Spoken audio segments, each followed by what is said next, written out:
Well, we wrote some chemical equations. Chemical equations have to be balanced. And this comes from the law of conservation of mass. You can't create or destroy matter in a chemical equation. If you start out with 2 hydrogen atoms in your reactants, you have to have 2 hydrogen atoms in your products.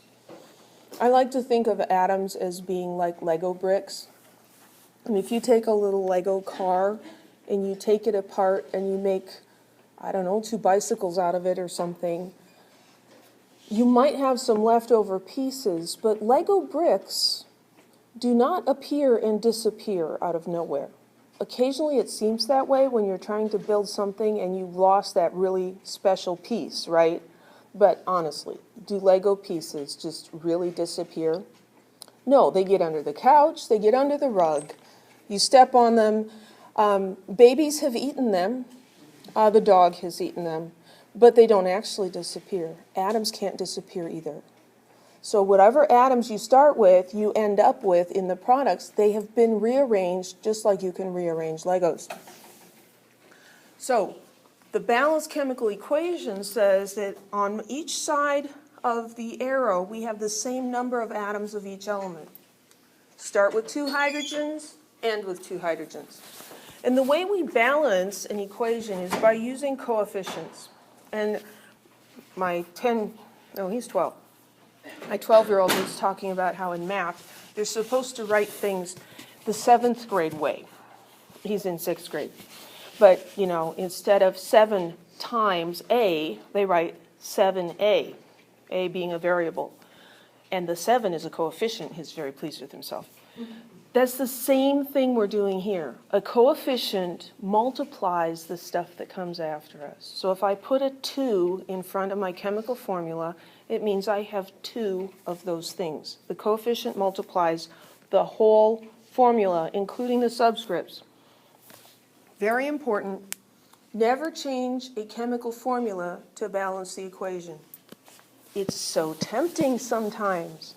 But if you change a subscript to balance it, you've changed the chemical in the reaction, and you've changed the whole reaction. And you can't do that just by messing around with numbers on a piece of paper. Look at this one. So here we have H2 in the gas state and Cl2 in the gas state, and they're reacting to form HCl in the gas state. Because this is an aqueous, we would call this hydrogen chloride as opposed to hydrochloric acid. So here we have pictures. H2 is 2 hydrogen atoms bonded together. Cl2 is 2 chlorine atoms bonded together, and HCl is a chlorine and a hydrogen atom bonded together. What's wrong with this picture? We started with 2 white balls and 2 green balls, and now we only have 1 of each. Can they just disappear? No. Chemistry seems like magic sometimes, but this sort of magic doesn't happen. Can't remember what's on the next slide. Nothing related to this one. So then what do? Well, we use a coefficient. So if we put the coefficient 2 here, that means I have 2 of those molecules. And this is where I get to try to draw.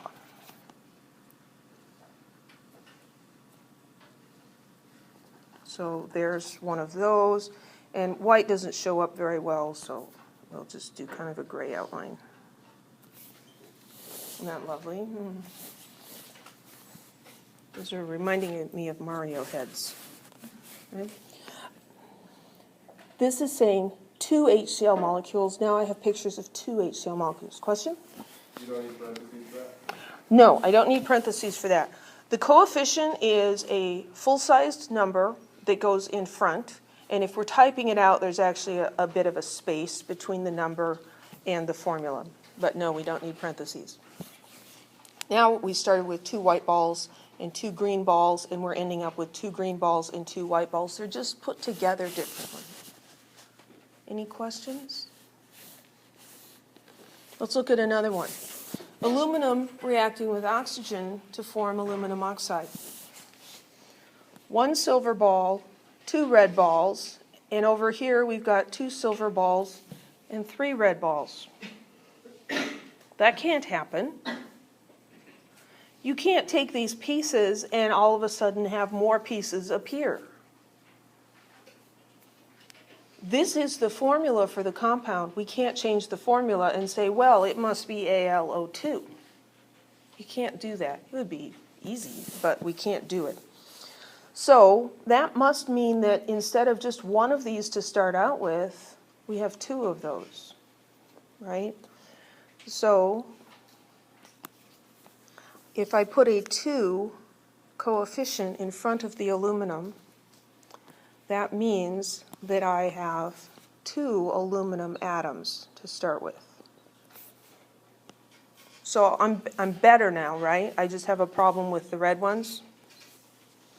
What could I do to fix the red ones?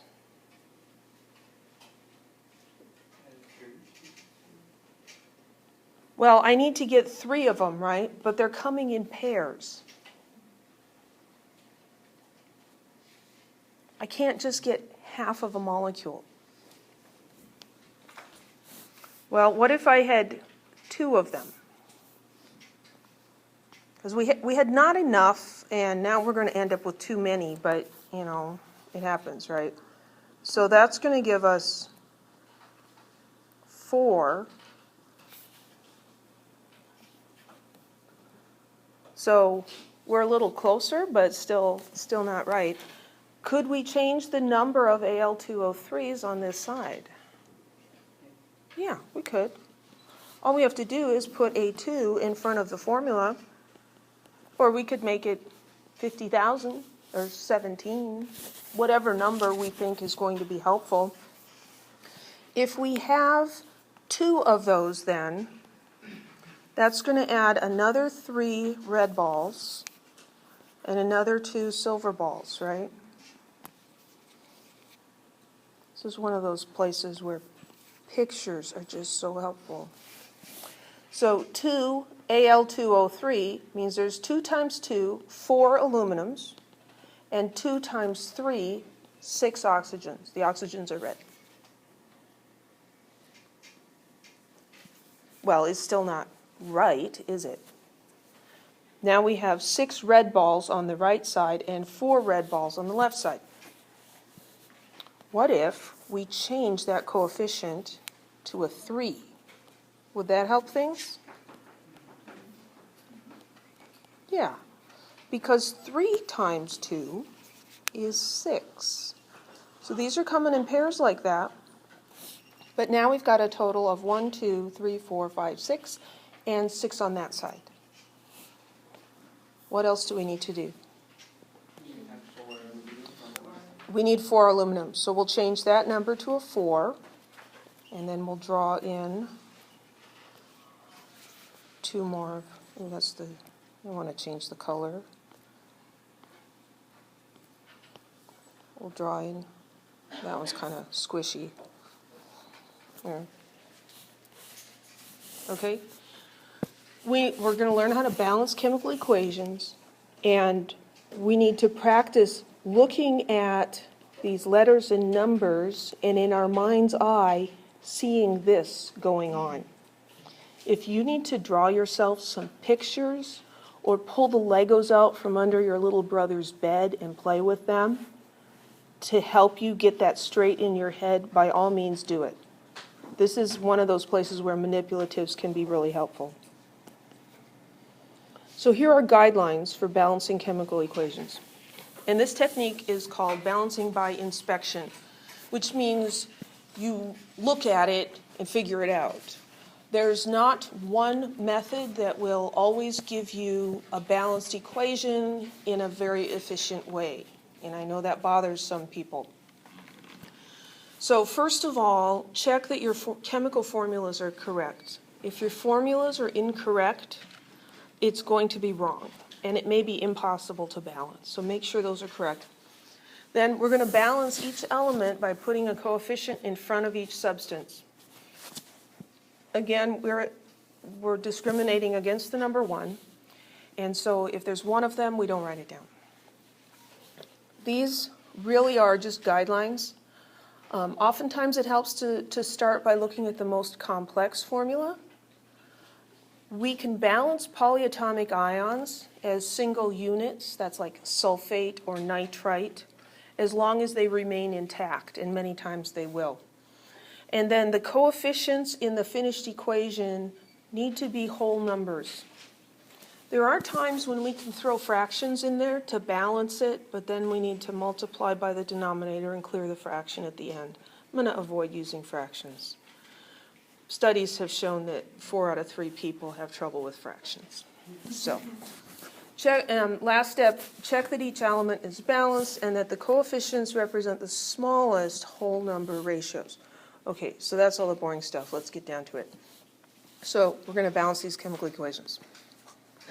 Now, I'm going to show you a technique that seems to help quite a few students when they first start doing this.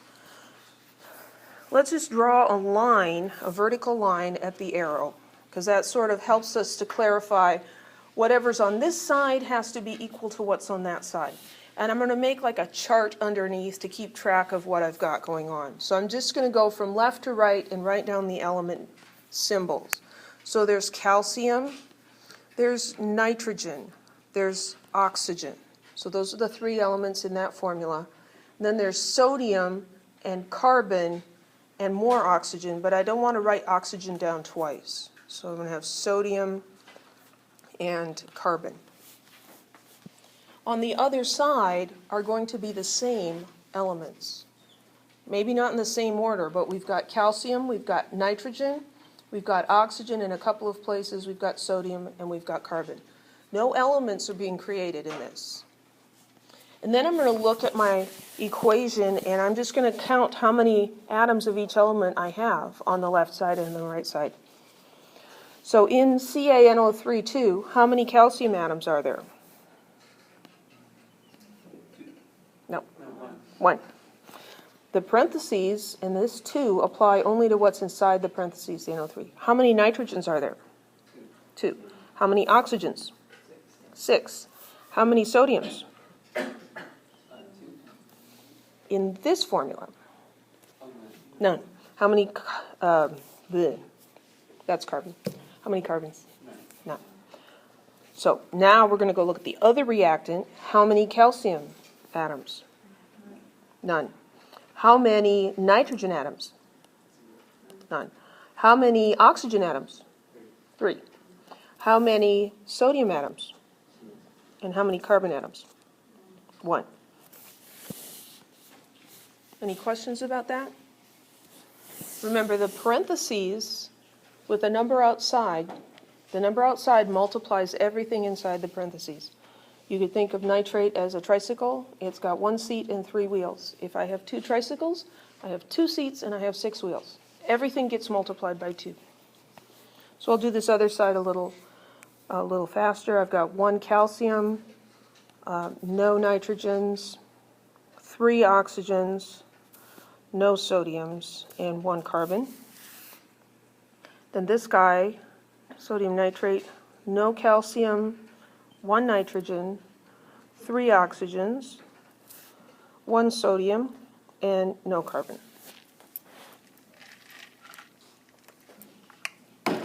Now, what needs to happen for this to be balanced is that the total calciums on the left side need to equal the total calciums on the right. So on the left, I have 1 plus 0 equals 1. On the right, I have 1 plus 0 equals 1. Bingo. Let's look at nitrogen. 2 plus 0, I've got 2 nitrogens on the left side. And 0 plus 1, I have 1 nitrogen on the right side. Balancing by inspection, you can start anywhere you want. And what I tell students is if you start somewhere, like, calcium was fine and now we see that nitrogen is messed up, if we decide, well, let's just start here, if it's going to be too difficult, you'll know. You'll start feeling like you're going in circles, that you keep changing the same thing over and over again. And if that happens, the best thing to do is start over with something else. because some equations do have an element that's easier to start with and an element that's harder to start with. The problem is you can't always tell which is which. So if you picked one that's hard, start over with something else. I'm just going to go ahead and, what am I going to do? What should I do? You tell me. Should we start fixing things as we go along, or should we add everything up first? Add everything up first. Okay, so let's finish. So oxygens, 6 plus 3, it's easier if you have lines, is 9. And on the right side, 3 plus 3 is 6. Sodium, on the left side, 0 plus 2. There's 2 sodiums. On the right side, 0 plus 1. I have 1 sodium. On the left, 0 plus 1 is 1. And on the right, 1 plus 0 is 1. So we've got 2, calcium and carbon, that are already balanced, but the rest of them are not. So one thing you can look at is look at oxygen and see that there's oxygen everywhere, right? They all have oxygen in them. So let's see if we can can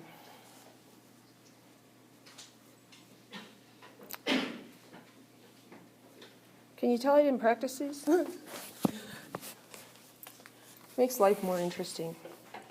Oxygen being all over the place could be messy, because if we changed one, we might not change the right one. So let's not do oxygen first. How about we do nitrogen first? We have 2 nitrogens here, and we only have 1 on this side. This is the only compound in the products that has nitrogen. So putting a coefficient on calcium carbonate isn't going to help. How could I get 2 nitrogens by putting a number in front of NaNO3? I could put a 2, right? If I put a 2 there, that changes everything underneath. 0 times 2 is 0, but 1 times 2 is 2. 3 times 2 is 6. 1 times 2 is 2, and 0 times 2 is still 0. And then that changes these guys, right? So now I have 3 plus 6 is 9, and 0 plus 2 is 2, and that remains a 1. Do you see what I did there? We only had 1 nitrogen in the products. We had 2 nitrogens in the reactants. That means 2 of these guys must form. If I get 2 nitrogens, I'm also going to get 2 sodiums and 6 oxygens. Now, I didn't mess up the calcium. Now the nitrogens are fixed. And oh, cool. Oxygen 9, oxygen 9. Sodium 2, it took care of the sodiums as well. And the carbons were already balanced. Now it's balanced. Any questions?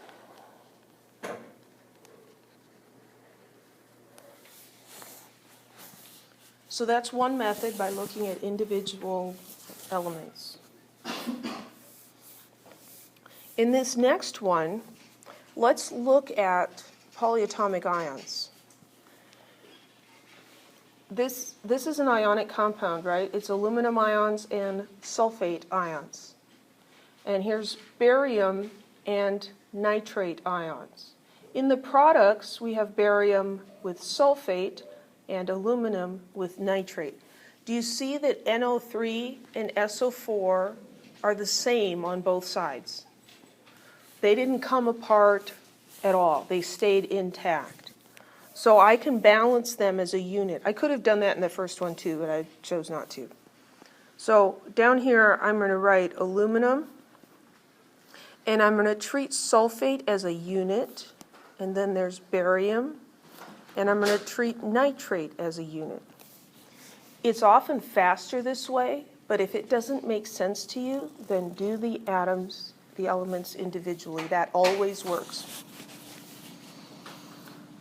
So in this, oops, didn't mean to do that. In this compound, how many aluminum atoms are there? Two. How many sulfate ions? SO4, 3. So there's 3 of those. And then we don't have any barium or nitrate. I forgot to draw my line. Here I have how many bariums? 1. And how many nitrates? 2. So I've got 1 barium and 2 nitrates and none of the first ones. Over here I have 1 barium and 1 sulfate. So no aluminum, 1 sulfate, 1 barium, no nitrate. In this guy, how many aluminum atoms? 1. How many nitrate ions? See, there's 3 on the outside? The number on the outside of the parentheses tells me there's 3 nitrate ions. It's down here, and there's 0 of these guys. So I'm going to add these up again. 2 and 3 and 1 and 2.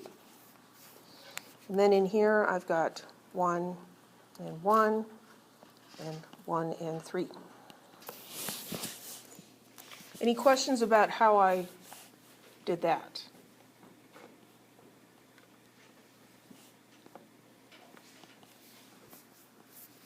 It's like taking inventory. A lot of times I just like to start with the first element and start with aluminum.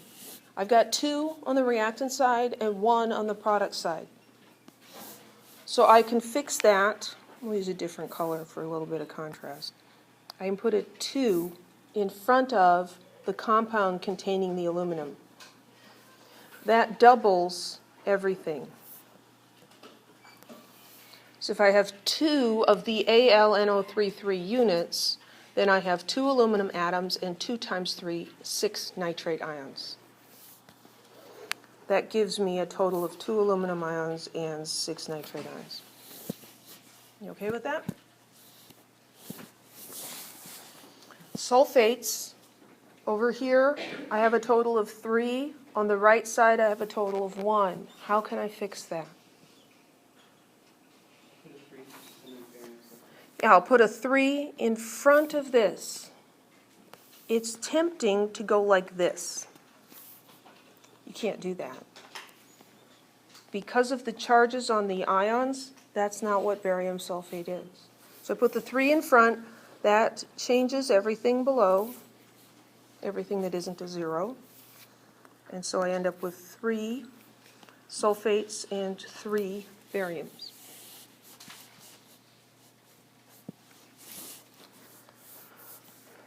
So I fixed aluminum and sulfate. Now barium is not right. I've got 3 bariums on the right side and I only have 1 on the left. So I'll have to put a 3 in front of this guy as well. That's going to change this to 3 and this to 6. And oh look, fixing the barium took care of the nitrates. And that's how it happens a lot of times. The last one will take care of itself. Not always, but oftentimes. Any questions?